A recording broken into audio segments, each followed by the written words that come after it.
Guys, movie की शुरुआत में दिखाया जाता है कि एक लड़की पानी में गिर जाती है। थोड़ी देर यूं ही तैरने के बाद अचानक वो घबरा जाती है। तभी ब्रेंडम की आंख खुलती है और वह समझ जाता है कि वह एक बुरा सपना है।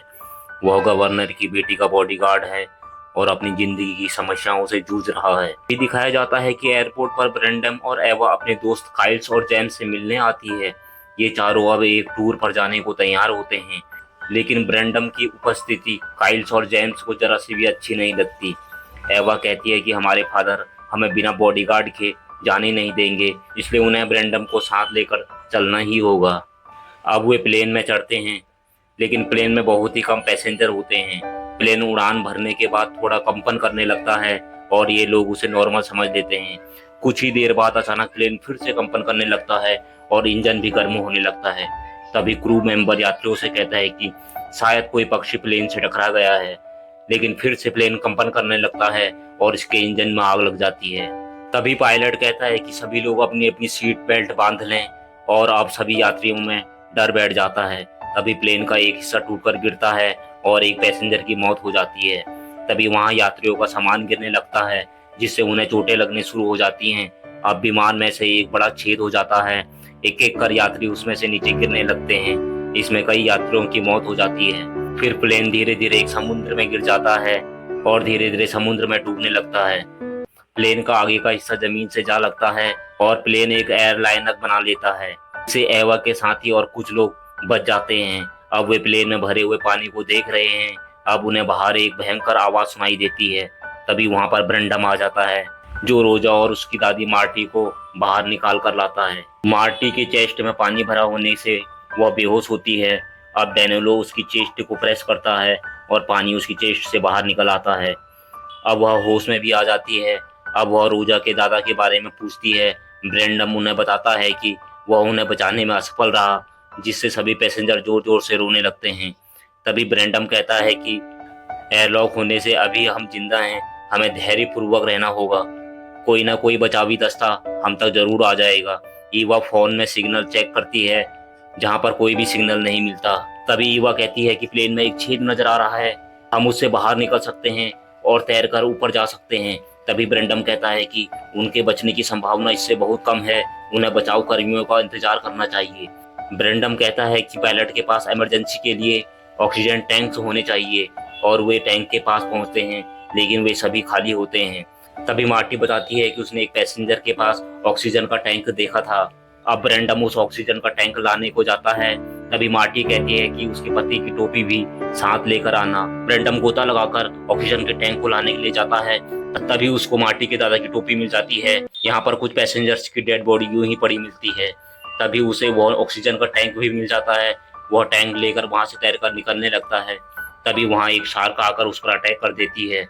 अब ब्रेंडम शार्क से भिड़ जाता है। तभी पैसेंजर्स को पानी में हलचल नजर आती है, जिससे वे लोग चिंतित हो जाते हैं। तभी ब्रेंडम ऊपर आ जाता है और सबसे पीछे हटने को कहता है। वह टोपी और ऑक्सीजन टैंक उन्हें सौंप देता है। तभी ब्रेंडम को शार्क खींच लेती है। यह देखकर सब डर जाते हैं और प्लेन के अगले भाग में छिपने को आ जाते हैं। तभी मार्टी की नज़र काइल्स के हाथ पर पड़ती है, जो जख्मी हालत में थी।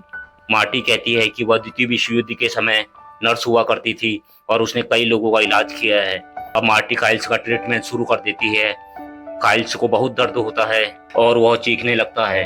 तभी दिखाया जाता है कि एक खोजी हेलीकॉप्टर उस प्लेन की खोज में जुटा है, और उस क्रैश हो चुके प्लेन में राज्यपाल की बेटी भी थी। अभी नीचे प्लेन में फंसे लोगों को एक भयानक आवाज सुनाई देती है और प्लेन हिलना शुरू हो जाता है। तभी डेनलो ऑक्सीजन के टैंक को खोल देता है, ब्रेंडन ने उन्हें दिया था। तभी उसकी नजर पानी में पड़ती है, जो धीरे धीरे लाल रंग का हो रहा था। तभी उन्हें एहसास हुआ कि नीचे शार्क मरे हुए आदमियों को खा रही है। अब उन्हें प्लेन की खिड़कियों से शार्क दिखाई देती है, जो शीशे को टक्कर मार रही थी। देखकर रोजा काफी डर जाती है, लेकिन एवा उसे बहला फुसला कर रिलैक्स करने की कोशिश करती है और कहती है उन्हें बचाव कर्मियों द्वारा जरूर बचा लिया जाएगा। उधर बचाव कर्मी भी काफी देर खोजने के बाद वापस जाने का मन बनाने लगते हैं, क्योंकि उनके हेलीकॉप्टर में फ्यूल कम बचा हुआ था। तभी क्रैश हुए प्लेन में हलचल शुरू हो जाती है और वह नीचे गिरने लगता है। तभी वह एक चट्टान पर अटक जाता है, लेकिन वहां पानी भरने लगता है। अब प्लेन निचली सतह पर आ जाता है। अब उन्हें लगता है कि उन्हें वहां से तैरकर निकल जाना चाहिए, लेकिन उन्हें पहले शार्क का ध्यान भटकाना होगा। तभी रोजा कहती है कि उन्हें स्कूल में बताया गया था कि शार्क मछली को बुलबुले पसंद नहीं है। तभी काइल्स को याद आता है कि कुछ यात्रियों के पास स्कूबा गैजेट्स थे, उन्हें वो हासिल करने चाहिए। तभी एवा बाथरूम में जाती है, वहां पर वह जोर जोर से रोने लगती है। तभी उसे जोर जोर से आवाजें सुनाई देती हैं। खोजी विमान के पास 15 मिनट का ही समय शेष रह गया था। तभी उन्हें पानी में क्रैश विमान के कुछ अवशेष नजर आते हैं और 2 गोताखोर पानी में कूद जाते हैं और विमान के पास पहुंच जाते हैं। तभी सभी यात्री उसका ध्यान अपनी तरफ खींचने के लिए हाथ हिलाते हैं। एक गोताखोर उन्हें देख लेता है और ऑल इज वेल का साइन दिखाता है। इतने में एक शार्क उसके पीछे से आती है। सभी पैसेंजर उसे शार्क के बारे में बताते हैं, लेकिन उसके पीछे देखने पर वहाँ कुछ नहीं होता। तभी अचानक शार्क उसे नीचे खींच ले जाती है और वो लोग इसके बाद और डर जाते हैं। उधर दूसरा गोताखोर अभी पानी में जीवित लोगों को ढूंढ रहा है, लेकिन उसे कोई नहीं मिलता। ये ऊपर हेलीकॉप्टर में भी फ्यूल लगभग खत्म हो चुका है और उन्हें जल्द यहाँ से वापस लौटना होगा। तभी ईवा कहती है कि हमें मरे हुए आदमियों का ऑक्सीजन सिलेंडर हासिल करना होगा। तभी उन्हें पानी में एक और साया सा नजर आता है और सभी लोग उसे समझने के लिए आगे बढ़ते हैं। तभी जेम्स का पांव फिसल जाता है और वह पानी में गिर जाता है। सभी लोग उसे किसी अनहोनी के डर से खोजने लगते हैं। तभी जेम्स वापिस आकर बाहर आ जाता है और हंसने लगता है, वो सबसे मजाक कर रहा था। तभी अचानक शार्क आकर उसका पैर पकड़ लेती है। जेम्स शार्क से खुद को छुड़ाता है और सभी पैसेंजर उसे अपनी ओर खींचने लगते हैं। जेम्स को बचाने में कामयाब हो जाते हैं। तभी उन्हें पता चलता है कि जेम्स का एक पैर गायब है। यह सब देखकर मार्टी रोजा को पर्दे के पीछे खड़ा कर देती है और जेम्स का ट्रीटमेंट करने लगती है। अब एबा स्कूबा गैजेट्स को ढूंढने के लिए वहां जाती है, लेकिन सामान रखने वाली जगह पर पानी भर चुका था। एबा पानी में नीचे जाने का फैसला करती है और नीचे उसे वह गैजेट्स मिल जाता है। तभी वहां एक ऑक्टोपस आ जाता है और एवा बुरी तरह घबरा जाती है, लेकिन कुछ ही समय बाद एवा स्कूबा उपकरण को लेकर ऊपर आ जाती है। कुछ ही देर बाद वे लोग देखते हैं कि जेम्स मर चुका है।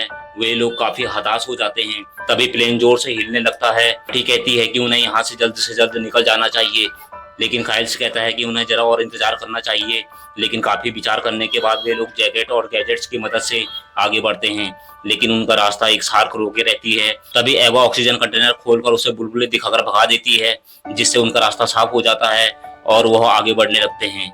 तभी काइल्स पर एक शार्क अटैक कर देती है और उसे मारकर खा जाती है। एवा आगे शार्क देखकर वापस आ जाती है।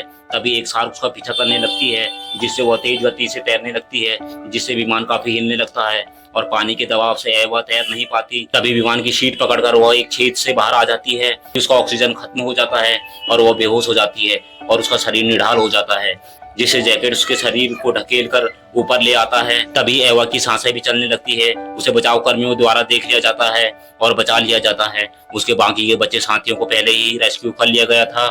रोजा एवा से अपनी दादी के बारे में पूछने लगती है, लेकिन एवा उसे दुख भरी खबर सुनाती है और दोनों एक दूसरे को गले लगकर रोने लगते हैं। रोजा दादी के दिए हुए खिलौने पानी में फेंकने लगती है और इसी के साथ मूवी समाप्त हो जाती है।